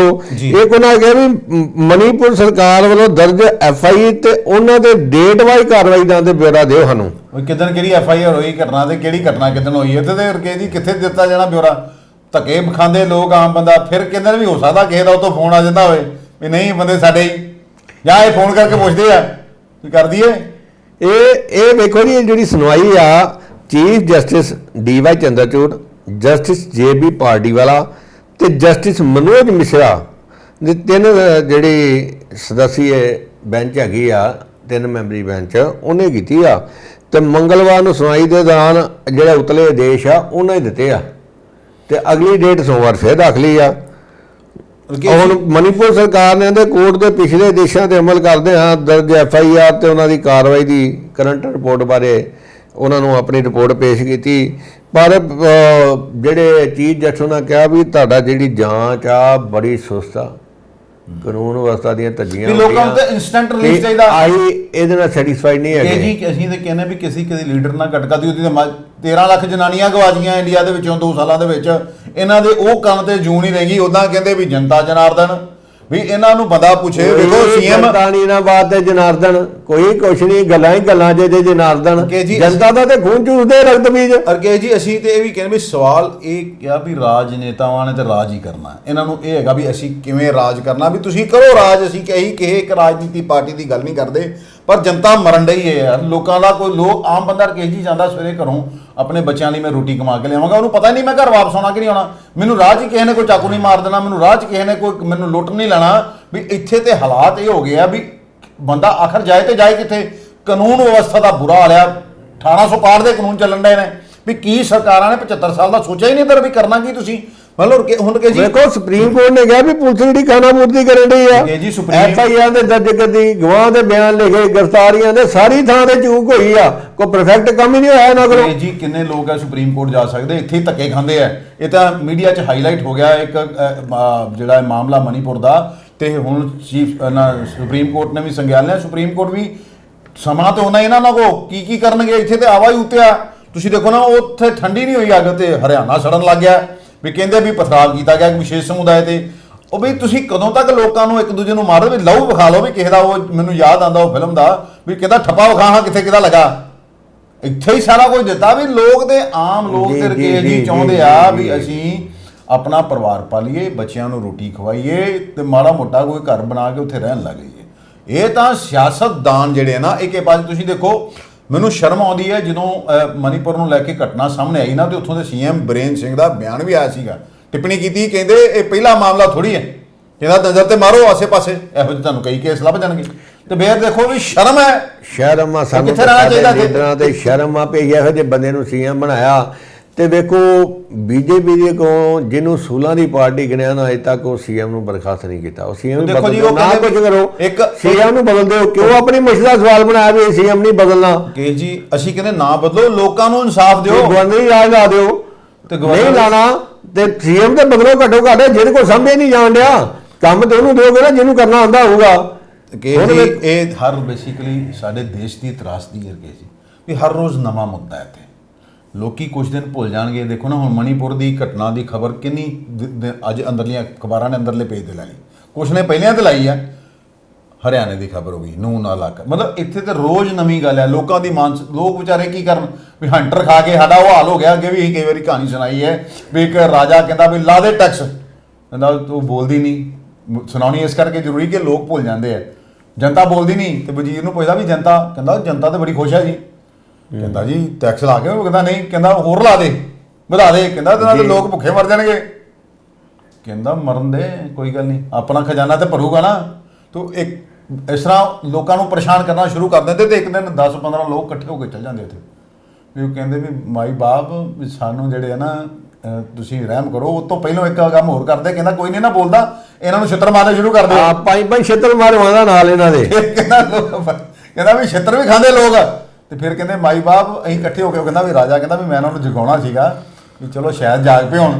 ਉਹ ਉੱਥੇ ਜਾ ਕੇ ਕਹਿੰਦੇ ਵੀ ਤੁਹਾਡੇ ਜਿਹੜੇ ਸਾਨੂੰ ਛਿੱਤਰ ਮਾਰਨ ਵਾਲੇ ਬੰਦੇ ਉਹ ਬੰਦ ਕਰ ਦਿਓ, ਉਹ ਥੋੜੇ ਆ ਵਧਾ ਦਿਓ ਵੀ ਸਾਨੂੰ ਛਿੱਤਰ ਜਿਹੜੇ ਆ ਮਾਰਨ ਵਾਲੇ ਬੰਦੇ ਹੋਰ ਲਾ ਦਿਓ। ਸਾਡਾ ਹਰਜ ਹੁੰਦਾ ਵੀ ਆਹ ਤੇ ਲੋਕਾਂ ਦਾ ਹਾਲ ਹੋ ਗਿਆ ਵੀ ਇੱਕ ਮੁਰਗੀ ਰੋਜ਼ ਇੱਕ ਕਸਾਈ ਕੇਜੀ ਕੱਢਦਾ, ਉੱਥੋਂ 100 ਹੁੰਦੀ ਆ ਵੀ 99 ਬਾਕੀ ਦਾਣਾ ਚੁਗਣ ਲੱਗ ਪੈਂਦੀਆਂ। ਵੀ ਜਾਗੋ ਅਸੀਂ ਤੇ ਵਾਰ-ਵਾਰ ਕਹਿੰਦੇ ਆ ਵੀ ਤੁਹਾਨੂੰ ਖਾਣ ਦੇ ਤੁਹਾਡੇ ਟੈਕਸ ਤੋਂ ਇਹ ਪਲਦੇ ਆ।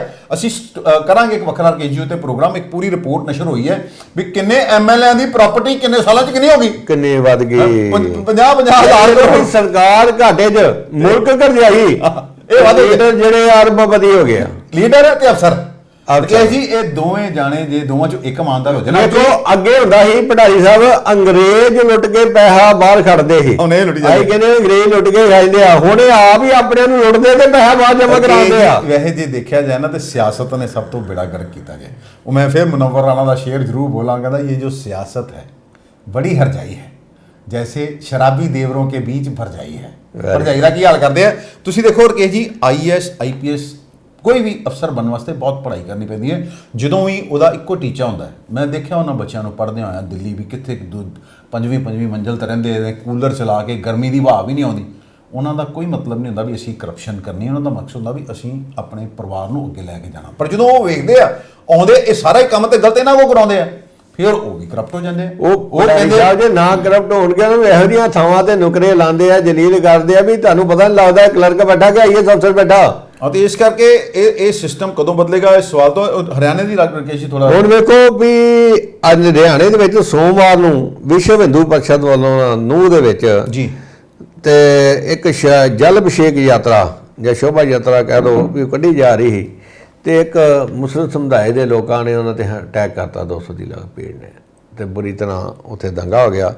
ਤੇ ਦੰਗੇ 'ਚ ਮਰਨ ਵਾਲਿਆਂ ਦੀ ਜਿਹੜੀ ਹੁਣ ਗਿਣਤੀ ਹੈ ਨਾ ਭੰਡਾਰੀ ਸਾਹਿਬ 5 ਹੋ ਗਈ ਆ, ਜਿਸ 'ਚ 2 ਹੋਮਗਾਰਡ ਦੇ ਜਵਾਨ ਆ ਜੀ ਤੇ 3 ਸਿਵਲੀਅਨ ਆ ਜਿਹੜੇ ਮਰ ਗਏ। ਇੱਕ ਬੰਦਾ ਹੋਰ ਮਰ ਗਿਆ, 6 ਜਾਣੇ ਹੋ ਗਏ ਟੋਟਲ। ਤੇ ਨਿਊ 'ਚ ਸ਼ਾਂਤੀ ਵਿਵਸਥਾ ਨੂੰ ਬਣਾਉਣ ਦੰਗਾਈਆਂ ਨੂੰ ਆਂਦੇ ਵੀ ਹੁਣ ਵੇਖਦੇ ਹੋ ਇੱਕੋ ਤੇ ਗੋਲੀ ਮਾਰ ਦਿਓ, ਤੇ ਕਰਫਿਊ ਵੀ ਨਿਊ ਦੇ ਵਿੱਚ ਲਗਾਇਆ, ਸਕੂਲ ਬੰਦ ਕਰਦੇ ਗਏ। ਹਾਂ, ਤੇ ਨਿਊ ਸਮੇਤ ਗੁਰੂਗ੍ਰਾਮ, ਫਰੀਦਾਬਾਦ ਤੇ ਪਲਵਲ 'ਚ ਸਥਿਤੀ ਆਂਦੇ ਹੈਗੀ ਤੇ ਨਿਯੰਤਰਣ 'ਚ ਆ ਪਰ ਤਣਾਅਪੂਰਨ ਆ।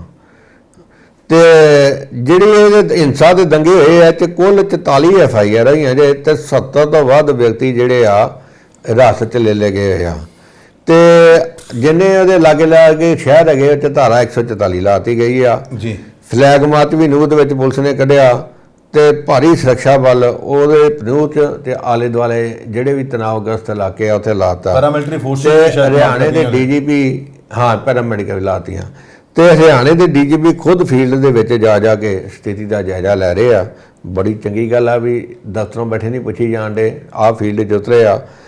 ਤੇ ਪੁਲਿਸ ਅਨੁਸਾਰ ਜਿਹੜੇ ਦੰਗਾਈ ਆ ਉਹਨਾਂ ਨੇ 120 ਤੋਂ ਵੱਧ ਗੱਡੀਆਂ ਨੂੰ ਵਾਹਨਾਂ ਨੂੰ ਨੁਕਸਾਨ ਪਹੁੰਚਾਇਆ, ਜਿਸ 'ਚ 50 ਵਾਹਨ ਦੇ ਪੂਰੇ ਜਲਾ ਹੀ ਦਿੱਤੇ ਆ, ਜਿਨ੍ਹਾਂ 'ਚੋਂ 8 ਸਾੜਤੇ ਆ, ਜਿਹੜੇ 8 ਜਿਨ੍ਹਾਂ 'ਚੋਂ ਪੁਲਿਸ ਵਾਲਿਆਂ ਦੇ ਹੀ ਗੱਡੀਆਂ ਜਿਹੜੀਆਂ ਸਾੜਤੀਆਂ। ਤੁਸੀਂ ਰਕੇਸ਼ ਜੀ ਇਹ ਦੇਖੋ ਵੀ ਕਿੰਨੀ ਹਿੰਸਾ ਹੋਊ ਤੇ ਕਿੰਨੇ ਲੋਕ ਭੜਕੇ ਹੋਣਗੇ, ਪੁਲਿਸ ਦੀਆਂ ਗੱਡੀਆਂ ਨਹੀਂ ਛੱਡੀਆਂ ਉਹਨਾਂ ਨੇ। ਫਿਰ ਰਕੇਸ਼ ਜੀ ਆ ਗਈ ਨਾ ਵੀ ਕਾਨੂੰਨ ਦਾ ਖੌਫ ਕਿਉਂ ਨਹੀਂ ਰਹਿ ਗਿਆ ਅਪਰਾਧੀਆਂ ਨੂੰ। ਮਤਲਬ ਇਹ ਕਹਿੰਦੇ ਵੀ ਠੀਕ ਹੈ ਵੀ ਇਦਾਂ ਮਰਨ ਦਿਆਂਗੇ ਲੋਕਾਂ ਨੂੰ, ਸਰਕਾਰਾਂ ਦਾ ਅਲਟੀਮੇਟਲੀ ਦੇ ਫੈਸਲਾ ਤੇ ਸਰਕਾਰਾਂ ਲੈਣਾ, ਸਾਰਾ ਕੁਝ ਕਹਿੰਦੇ ਇਹਨਾਂ ਦੇ ਹੱਥ ਆ ਕਾਨੂੰਨ ਬਣਾਉਣਾ।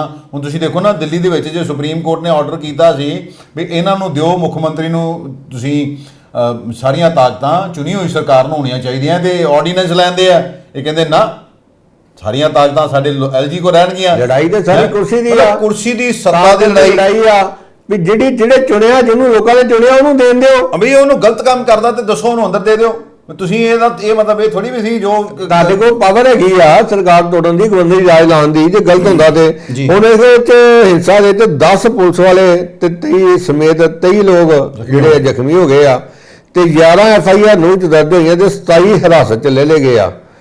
ਤੇ ਸੋਮਵਾਰ ਨੂੰ ਗੁਰੂਗ੍ਰਾਮ 'ਚ ਜਿਹੜੇ ਨਾ ਸੈਕਟਰ 57 ਦੇ ਵਿੱਚ ਸੋਮਵਾਰ ਰਾਤ ਹਮਲੇ 'ਚ ਇੱਕ ਮਸਜਿਦ ਤੇ ਵੀ ਹਮਲਾ ਕੀਤਾ ਜਾਂਦਾ। ਉੱਥੋਂ ਦਾ ਜਿਹੜਾ ਡਿਪਟੀ ਇਮਾਮ ਆ ਇਲਾਜ ਦੇ ਦੌਰਾਨ ਉਹਦੀ ਮੌਤ ਹੋ ਜਾਂਦੀ ਹੈ। ਦੇਖੋ ਮਾੜੀ ਘਟਨਾ ਹਿੰਸਾ ਦਾ ਸਮਰਥਨ ਨਹੀਂ ਕਰਦੇ। ਬਿਲਕੁਲ ਜਿਹੜੀ ਹੈ ਇਹ ਹਿੰਸਾ ਬੰਦ ਹੋਣੀ ਚਾਹੀਦੀ ਹੈ। ਜਿਹਦੀ ਗਲਤੀ ਹੈ ਉਹਨੂੰ ਸਜ਼ਾ ਮਿਲਣੀ ਚਾਹੀਦੀ ਹੈ। ਆਪਸੀ ਭਾਈਚਾਰਾ ਕਾਇਮ ਹੋਣਾ ਚਾਹੀਦਾ। ਚਲੋ ਫਿਰ ਵੀ ਹਰਿਆਣੇ ਵਾਲਿਆਂ ਨੇ ਬੜੇ ਟਾਈਮ ਰਹਿੰਦੇ ਆ ਇੱਥੇ ਕਾਬੂ ਪਾ ਲਿਆ।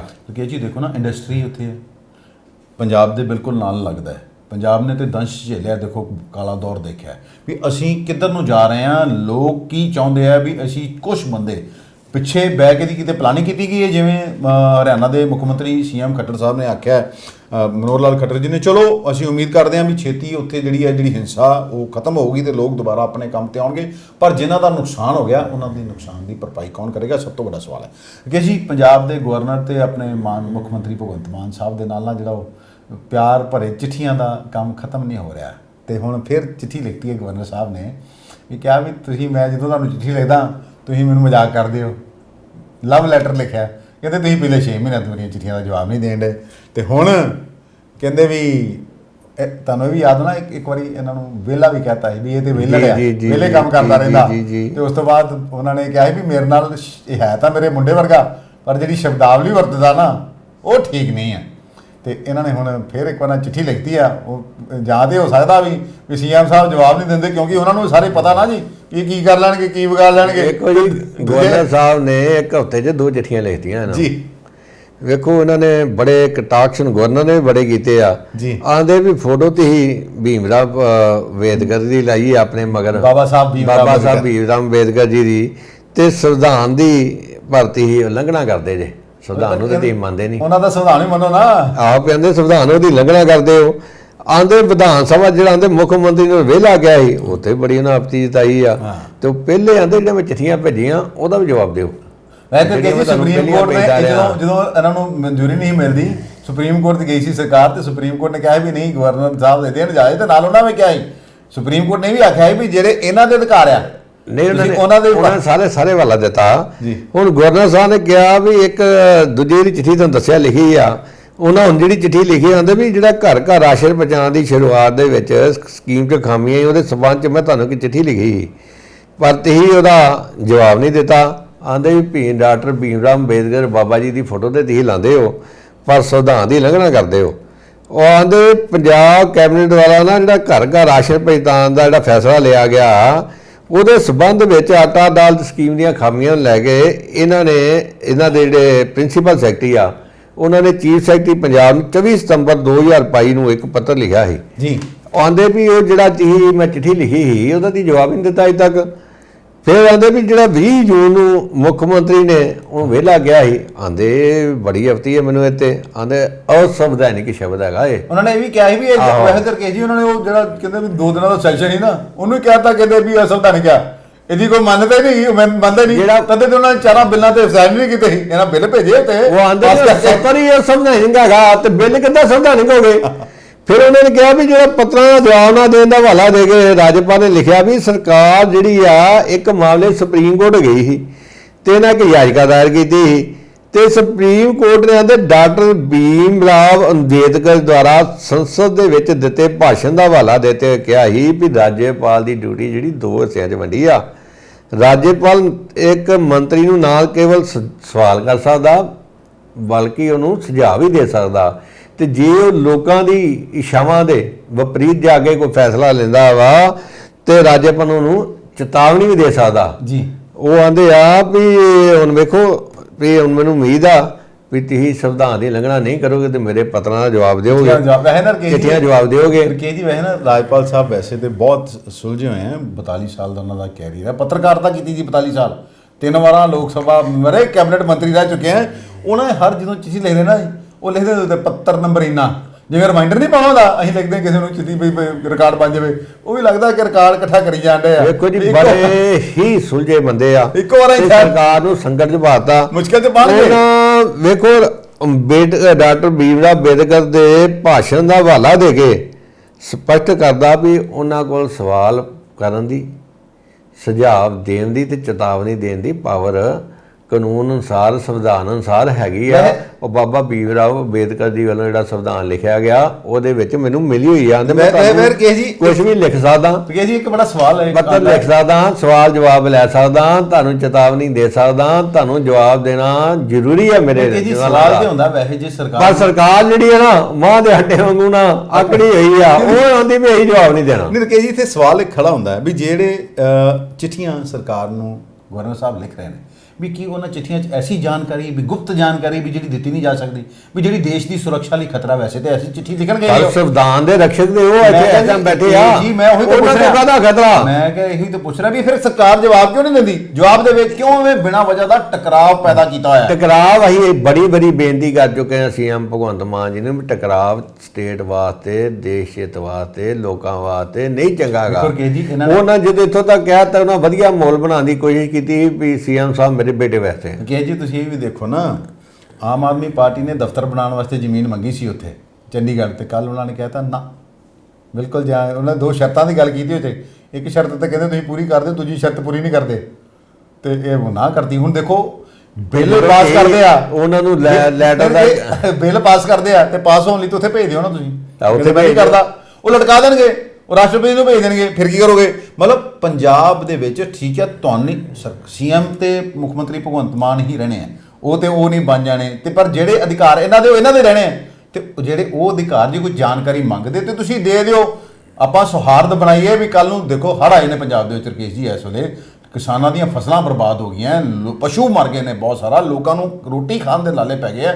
ਵੀ ਤੁਸੀਂ ਉਹਨਾਂ ਨਾਲ ਮਿਲ ਕੇ ਸੈਂਟਰ ਕੋਲੋਂ ਫੰਡ ਲਓ 218 ਤੋਂ, ਹਾਲਾਂਕਿ ਤੁਸੀਂ ਕਹਿੰਦੇ ਦਾ ਫਾਇਦਾ ਲੈ ਕੇ ਸੀਨੀਅਰ ਲੀਡਰ ਆ ਉਹ ਸਾਰੇ ਬੀਜੇਪੀ ਦੇ, ਉਹਨਾਂ ਦਾ ਫਾਇਦਾ ਲੈ ਕੇ ਫੰਡ ਲਿਆਉਣਾ ਚਾਹੀਦਾ। ਇਹ ਮਾਨ ਸਾਹਿਬ ਕਹਿੰਦੇ ਵੀ ਸਾਨੂੰ ਭਿੱਖ ਨਹੀਂ ਮੰਗਾਂਗੇ, ਸਾਨੂੰ ਲੋੜ ਨਹੀਂ ਆ, ਤੇ ਕਰਜ਼ਾਈ ਹੋਈ ਜਾਂਦੇ। ਸਾਡਾ ਹੀ ਟੈਕਸ ਸੈਂਟਰ ਕੋ ਜਾਂਦਾ, ਸੈਂਟਰ ਕੋ ਪੈਸੇ ਕਿੱਥੋਂ ਆਉਂਦੇ ਆ? ਤੁਸੀਂ ਕੇ ਜੀ ਵੀ ਦੇਖੋ ਕੋ ਪੈਸੇ ਲੈਂਦੇ ਨੇ ਸੈਂਟਰ। ਇਹ ਵੇਖੋ ਗੱਲ, ਵੈਸੇ ਚੰਡੀਗੜ੍ਹ ਜੇ ਦੇ ਵੀ ਦਿੰਦੇ ਜ਼ਮੀਨ ਤੇ ਕੋਈ ਹਰਜ ਨਹੀਂ ਸੀ ਇਹਨਾਂ ਨੂੰ ਪਾਰਟੀ ਦਾ ਦਫ਼ਤਰ ਬਣਾਉਣ ਨੂੰ। ਚੰਡੀਗੜ੍ਹ ਤੇ ਪੰਜਾਬ ਦੇ ਪਿੰਡਾਂ ਨੂੰ ਉਜਾੜ ਕੇ ਬਣਿਆ ਨਾ। ਜਦੋਂ ਭਾਈ ਸਾਹਿਬ ਤੁਸੀਂ ਗਵਰਨਰ ਨੂੰ ਵਿਹਲਾ ਕਹੋਗੇ, ਉਹਦੀ ਚਿੱਠੀਆਂ ਜਵਾਬ ਨਹੀਂ ਦਿਓਗੇ, ਉਹ ਤੁਹਾਨੂੰ ਜ਼ਮੀਨ ਕੋ ਦਊ ਜੀ? ਕਿ ਜੀ ਛੋਟੀ ਜਿਹੀ ਟਿੱਪਣੀ ਲਵਾਂਗਾ, ਮੁੱਖ ਮੰਤਰੀ ਭਗਵੰਤ ਮਾਨ ਜ਼ਮੀਨ ਤੇ ਆਏ ਹੋਣ, ਵੈਸੇ ਤਾਂ ਪਹਿਲੇ ਜ਼ਮੀਨ ਦੇ ਲੀਡਰ ਆ ਉਹ। ਹੁਣ ਉਹਨਾਂ ਨੇ ਜਾ ਕੇ ਫੀਡਬੈਕ ਲੈਣੀ ਸ਼ੁਰੂ ਕਰਤੀ ਵੀ ਬੰਦਾ ਸਾਡਾ ਕੰਮ ਕਰਦਾ ਕਿ ਨਹੀਂ ਕਰਦਾ, ਵੀ ਕਿਤੇ ਪੈਸੇ ਤਾਂ ਨਹੀਂ ਲਈ ਜਾਂਦਾ, ਠੱਗੀਆਂ ਤਾਂ ਨਹੀਂ ਮਾਰੀ ਜਾਂਦਾ। ਹਾਲਾਂਕਿ ਜਿਹੜੇ ਰੈਵਨਿਊ ਆਫੀਸਰ ਐਸੋਸੀਏਸ਼ਨ ਉਹਨਾਂ ਨੇ ਤਾਂ ਸਪਸ਼ਟ ਨਾਂ ਲਾਇਆ ਤੇ ਕੁਝ ਐਮਐਲਏਆਂ ਦੇ ਵੀ ਇਹ ਬੰਦੇ ਸਾਡੇ ਕੋਲ ਹਿੱਸਾ ਪੱਤੀ ਮੰਗਦੇ ਆ, ਵੀ ਸਾਨੂੰ ਬਲੈਕਮੇਲ ਕਰਦੇ ਆ। ਤੇ ਕੱਲ ਉਹ ਲੁਧਿਆਣੇ ਜਾਂਦੇ ਆ ਤੇ ਦੇਖੋ ਵਰਕਰਾਂ ਨਾਲ ਮੀਟਿੰਗ ਕਰਦੇ, ਬਲਾਕ ਪ੍ਰਧਾਨਾਂ ਨਾਲ ਮੀਟਿੰਗ ਕਰਦੇ ਆ, ਤੇ ਪੁਰਾਣੇ ਜਿਹੜੇ ਪਹਿਲੇ ਬਣਾਏ ਗਏ ਉਹਨਾਂ ਨੂੰ ਬੁਲਾਉਂਦੇ ਆ। ਪਰ ਕਹਿੰਦੇ ਐਮਐਲਏ ਕੋਈ ਨਹੀਂ ਸੱਦਿਆ, ਤੇ ਐਮਐਲਏ ਤੇ ਕਿਤੇ ਚਾਹੀ ਹੋਣੀ ਵੀ ਅੱਜ ਸੀਐਮ ਸਾਹਿਬ ਨੂੰ ਮਿਲਾਂਗੇ ਵੀ ਜੇ ਅੱਜ ਜੱਪੀ ਪੈ ਜਾਵੇ ਸਾਡੀ, ਪਰ ਉਹਨਾਂ ਨਾਲ ਕੋਈ ਗੱਲ ਨਹੀਂ ਕੀਤੀ। ਪਰ ਗੱਲ ਚੰਗੀ ਹੈ, ਇਹਦੇ ਤੇ ਥੋੜੀ ਜਿਹੀ ਕੇਸੀ ਟਿੱਪਣੀ ਕਰ ਦਿਓ। ਭੰਡਾਰੀ ਸਾਹਿਬ ਬੜਾ ਵਧੀਆ ਕੰਮ ਆ, ਇਹ ਕੰਮ ਇਹਨਾਂ ਨੂੰ ਸਟਾਰਟ ਤਾਂ ਕਰਨੀ ਚਾਹੀਦੀ। ਜਦੋਂ ਪਾਰਟੀ ਬਣੀ ਸੀ ਨਾ, ਇਹ ਬਣੀ ਇਸੇ ਨੀਤੀ ਨਾਲ ਹੀ ਵੀ ਬਦਲਾਵ ਲਿਆਈ ਹੀ ਵੀ ਅਸੀਂ ਕੋਈ ਵੀ ਕੰਮ ਕਰਾਂਗੇ ਜਨਤਾ ਦੀ ਸਲਾਹ ਲੈ ਕੇ ਕਰਾਂਗੇ ਜੀ। ਜੇ ਉਹ ਜਨਤਾ ਜਿਹੜਾ ਕੰਮ ਚਾਹੂਗੀ ਉਹ ਕਰਾਂਗੇ। ਪਹਿਲਾਂ ਤੁਸੀਂ ਵੇਖੋ ਵੀ ਜਿਹੜੇ ਕੇਜਰੀਵਾਲ ਸਾਹਿਬ ਆ, ਇਹ ਜਾਂਦੇ ਹੁੰਦੇ ਲੋਕਾਂ ਦੇ ਵਿੱਚ, ਉਹਨਾਂ ਕੋਲ ਪੁੱਛ ਕੇ ਸਾਰੇ ਕੰਮ ਕਰਦੇ ਸੀ। ਜਦੋਂ ਸਰਕਾਰ ਦਾ ਸੱਤਾ ਦਾ ਨਸ਼ਾ ਚੜ੍ਹ ਗਿਆ, ਇਹਨਾਂ ਨੇ ਕੰਮ ਕਰਨੇ ਛੱਡਤੇ। ਇੱਕ ਵਾਰੀ ਬਜਟ ਤੋਂ ਸੁਣਿਆ ਸੀ ਵੀ ਇਹਨਾਂ ਨੇ ਜੀ ਲੋਕਾਂ ਕੋਲ ਸਲਾਹ ਲਈ, ਪਤਾ ਨਹੀਂ ਕਿਹੜੇ ਲੋਕਾਂ ਕੋਲ ਲਈ, ਤੇ ਉਹਨੂੰ ਸਲਾਹ ਲੈ ਕੇ ਬਜਟ ਬਣਾਇਆ। ਇਹ ਕੰਮ ਜੇ ਕਰਨਗੇ ਤੇ ਕਿਤੇ ਨਹੀਂ ਜਾਣਗੇ, ਨਹੀਂ ਤੇ ਇਹਨਾਂ ਨੂੰ ਐਮਐਲਏ ਉੱਤੇ ਵੀ ਕੋਈ ਲਗਾਮ ਚਾਹੀਦੀ। ਬੇਕਾਬੂ ਹੋ ਗਏ ਆ, ਉਹ ਤੇ ਲੱਭ ਗਏ ਨਹੀਂ। ਜਿੱਦਾਂ ਅਸੀਂ ਕਈ ਵਾਰੀ ਗਿਆ, ਸਾਡੇ ਈਸਟ ਹਲਕੇ ਦੀ ਐਮਐਲਏ ਸਾਹਿਬਾ, ਉਹ ਮੈਂ ਕਦੀ ਦਰਸ਼ਨ ਹੀ ਨਹੀਂ ਕੀਤੇ, ਉਹਨਾਂ ਦੇ ਫੋਨ ਉਹ ਨਹੀਂ ਚੁੱਕਦੇ। ਈਟੀਓ ਸਾਹਿਬ ਦਾ ਅਸੀਂ ਕਿੰਨੀ ਵਾਰੀ ਕਹਿ ਚੁੱਕੇ ਆ ਵੀ ਫੋਨ ਨਹੀਂ ਚੁੱਕਦੇ। ਅਸੀਂ ਮਾਨ ਸਾਹਿਬ ਨੂੰ ਇਹ ਵੀ ਕਹਿੰਦੇ ਵੀ ਸਾਡੇ ਕੋਲੋਂ ਪੁੱਛ ਲਓ ਵੀ ਇਹ ਕਿਹੜਾ ਕੰਮ ਕਰਨ ਡਿਆ ਤੇ ਕਿਹੜਾ ਨਹੀਂ ਕਰਨ ਡਿਆ। ਅਸੀਂ ਦੱਸ ਦਿਆਂਗੇ ਇੱਥੇ ਕਿਤੇ ਰੋਪ ਲੱਗਦੇ ਜੇ ਕਹੀਏ ਕਿਨੇ ਵੀ, ਕਹਿੰਦੇ ਕਿਹੜੇ ਦੜੇ ਸੱਟੇ ਕਾਰੋਬਾਰੀ ਕੋ ਗੱਡੀ ਵੀ ਲਈ ਹੈ, ਤੇ ਕੋਈ ਅਵੈਧ ਲਈ ਜਿਹੜੀਆਂ ਉਹਨਾਂ ਨੂੰ ਸਪੋਰਟ ਕਰਦੇ ਆ। ਕਈਆਂ ਨੇ ਟਿਕਟਾਂ ਦੇਣ ਦੇ ਜਿਹੜੇ ਪਹਿਲਾਂ ਕਾਂਗਰਸੀਆਂ ਮੰਤਰੀਆਂ ਦੇ ਕਰੀਬੀ ਹੁੰਦੇ ਸੀ, ਉਹਨਾਂ ਕੋਲ ਪੈਸੇ ਲੈ ਲਏ ਆ ਵੀ ਤੁਹਾਨੂੰ ਟਿਕਟਾਂ ਦੇਵਾਂਗੇ। ਜਿਹੜੇ ਆਪ ਦੇ ਸੇਵਾਦਾਰੀ ਕਰਦੇ ਰਹੇ ਇੰਨੇ ਸਾਲ, ਉਹ ਪਾਸੇ ਕਰਦੇ ਆ। ਇਲੀਗਲ ਬਿਲਡਿੰਗਾਂ ਵੀ ਬਣਾਈ ਜਾਂਦੇ ਜੇ, ਕਹਿੰਦੇ ਫਿਰ ਸੈਕਟਰੀ ਕੋਲ ਜਾਂਦੇ ਆ ਬਣਾਉਣ ਵਾਸਤੇ। ਸੈਕਟਰੀ ਕੋ ਥੱਲੇ ਕਮਿਸ਼ਨਰ ਨੂੰ ਫੋਨ ਕਰਾਉਂਦੇ ਆ ਵੀ ਕਿ ਬਿਲਡਿੰਗ ਬਣਾਉਂਦੇ, ਐਮਐਲਏ ਸਾਹਿਬ ਆਏ ਆ, ਹੁਣ ਇਹ ਤੇ ਕੰਮ ਕਰਦੇ ਆ। ਜਿਹੜੇ ਐਮਐਲਏ ਅਵੈਧ ਬਿਲਡਿੰਗਾਂ ਬਣਾਉਂਦੇ ਆ, ਇਹ ਤੇ ਬਰਖਾਸਤ ਕਰਦੇ ਚਾਹੀਦੇ, ਪਾਰਟੀਆਂ ਕੱਢ ਦੇਣੇ ਚਾਹੀਦੇ। ਜਿਹੜੇ ਜੜਾ ਸੱਟਾ ਕਾਰੋਬਾਰੀਆਂ ਕਰਨ ਦੇ, ਜਿਹੜਾ ਕੰਮ ਕਰਦੇ ਇਹਨਾਂ ਨੂੰ ਗਲਤ ਕੰਮ ਕਰਦੇ ਆ, ਜਿਹੜਾ ਇਹਨਾਂ ਨੇ ਕੰਮ ਹੁਣ ਕੀਤਾ ਨਾ ਫੀਡਬੈਕ ਲੈਣ ਦਾ, ਇਹ ਪਹਿਲਾਂ ਹੀ ਕਰ ਦੇਣਾ ਚਾਹੀਦਾ ਸੀ, ਤੇ ਫਿਰ ਨਹੀਂ ਕਿਤੇ ਜਾਂਦੇ। ਇਹ ਕੰਮ ਹੁਣ ਕਾਂਗਰਸ ਵੀ ਕਰ ਰਹੀ ਆ। ਚਲੋ ਰਕੇਸ਼ ਜੀ, ਸਮਾਂ ਹੋ ਗਿਆ, ਇਜਾਜ਼ਤ ਲਈਏ। ਵੈਸੇ ਤੇ ਦਿੱਲੀ ਦੀ ਟੀਮ ਨੇ ਨੈਗੇਟਿਵ ਫੀਡਬੈਕ ਉਹਨਾਂ ਨੂੰ ਮਿਲਿਆ ਸੀ ਪਹਿਲੇ, ਉਸ ਤੋਂ ਬਾਅਦ ਜਦੋਂ ਉਹਨਾਂ ਨੂੰ ਪਤਾ ਲੱਗਿਆ ਤੇ ਮਾਨ ਸਾਹਿਬ ਹੁਣ ਲੋਕਾਂ ਨੂੰ ਮਿਲਣਾ ਸ਼ੁਰੂ ਹੋਏ। ਸਾਡੀ ਬੇਨਤੀ ਇਹ ਆ ਕਿ ਵਾਕਈ ਲੋਕਾਂ ਨੇ ਇਸ ਕਰਕੇ ਚੁਣਿਆ ਸੀ ਕਿਉਂਕਿ ਦੂਜੀਆਂ ਰਾਜਨੀਤਿਕ ਪਾਰਟੀਆਂ ਤੋਂ ਤੰਗ ਆ ਗਏ ਸਨ। ਪੰਜਾਬ ਤੇ 3 ਲੱਖ ਕਰੋੜ ਦਾ ਕਰਜ਼ਾ ਹੋ ਗਿਆ ਸੀ। ਤੁਹਾਡੇ ਐਸੇ ਕਈ ਐਮਐਲਏ ਜਿਤਾਤੇ ਜਿਨ੍ਹਾਂ ਨੇ ਕਦੀ ਇਹ ਕੌਂਸਲਰ ਵੀ ਨਾ ਸਹਿਜ ਦੇ ਸਕਦੇ, ਸਿਰਫ ਲੋਕਾਂ ਨੇ ਤਬਾਰ ਕੀਤਾ। ਮੁੱਖ ਮੰਤਰੀ ਭਗਵੰਤ ਮਾਨ ਜੀ ਤੁਹਾਡੀ ਜ਼ੁਬਾਨ ਤੇ, ਤੁਹਾਡੇ ਸ਼ਬਦਾਂ ਤੇ ਅਰਵਿੰਦ ਕੇਜਰੀਵਾਲ ਤੇ ਹੁਣ ਲੋਕਾਂ ਨੂੰ ਬਦਲਾਅ ਵੇਖਣਾ ਵੀ ਚਾਹੀਦਾ। ਤੇ ਜਿਹੜੇ ਤੁਹਾਨੂੰ ਬਲੈਕਮੇਲ ਕਰਦੇ ਨੇ, ਜਿਹੜੇ ਲੋਕ, ਜਿਹੜੇ ਅਫਸਰ ਨੇ ਭਾਵੇਂ ਉਹ, ਜਿਹੜੇ ਤੁਹਾਨੂੰ ਧਮਕੀਆਂ ਦਿੰਦੇ ਨੇ ਵੀ ਅਸੀਂ ਹੜਤਾਲ ਤੇ ਚੱਲ ਜਾਵਾਂਗੇ, ਨਹੀਂ ਤੇ ਸਾਨੂੰ ਅਸੀਂ ਠੱਗੀ ਠੋਰੀ ਕਰੀ ਜਾਣੀ ਹੈ, ਉਹਨਾਂ ਦੀਆਂ ਗੱਲਾਂ ਸੁਣੋ, ਉਹਨਾਂ ਦੀਆਂ ਜ਼ਰੂਰਤਾਂ ਪੂਰੀਆਂ ਕਰੋ ਤੇ ਲੋਕਾਂ ਨੂੰ ਇਨਸਾਫ ਦਿਵਾਓ। ਧੰਨਵਾਦ। ਤੁਹਾਨੂੰ ਸਾਡਾ ਪ੍ਰੋਗਰਾਮ ਚੰਗਾ ਲੱਗੇ ਤੇ ਲਾਈਕ, ਕਮੈਂਟ ਤੇ ਸ਼ੇਅਰ ਜ਼ਰੂਰ ਕਰਿਓ।